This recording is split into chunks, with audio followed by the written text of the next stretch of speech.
কাজ করি এবং পাশাপাশি যদি একটা খারাপ কাজ করি এবং মানবিক কাজটাকে যদি আমি ফুটিয়ে তোলার চেষ্টা করি বা ফুটিয়ে তুলতে পারি, তাহলে মানুষের একটা সিম্প্যাথি আমার উপরে পড়ে। সেক্ষেত্রে আমার পেছনে যে একটা খারাপ কাজ বা একটা জঘন্য কাজ আছে, এইটা আসলে মানুষ ওইভাবে কেয়ার করে না। পরবর্তীতে সংবাদ মাধ্যম বলেন কিংবা তদন্তের মাধ্যমে যদি সেটা প্রকাশও পায়, তারপরও মানুষ বলে যে না ভাই, ওনাকে মনে হয় যে ফাঁসানো হচ্ছে, যেহেতু উনি মানবিক কাজ করেন।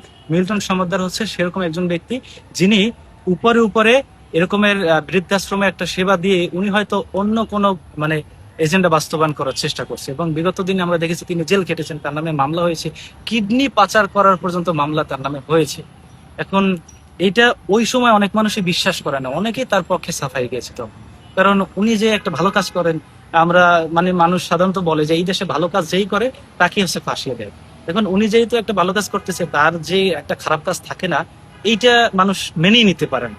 কিন্তু এখন এই যে আমাদের সাথে যে ঘটনাটা ঘটেছে, আমাদেরকে মারধর করেছে, আমাদেরকে চেনা সত্ত্বেও আমাদের উপরে যেইভাবে অ্যাগ্রেসিভ ভাবে মারধর করেছে, আশা করছি মানুষ আস্তে ধীরে বুঝতে পারছে যে আসলে মিল্টন সমাদ্দারের যে আলাদা একটা এজেন্ডা আছে। আমার মনে হয় এটা মানুষ ধীরে ধীরে বুঝতে সক্ষম হচ্ছে। যারা দূর থেকে দেখে অনেকে তো এখনো বিশ্বাস করুন আপনি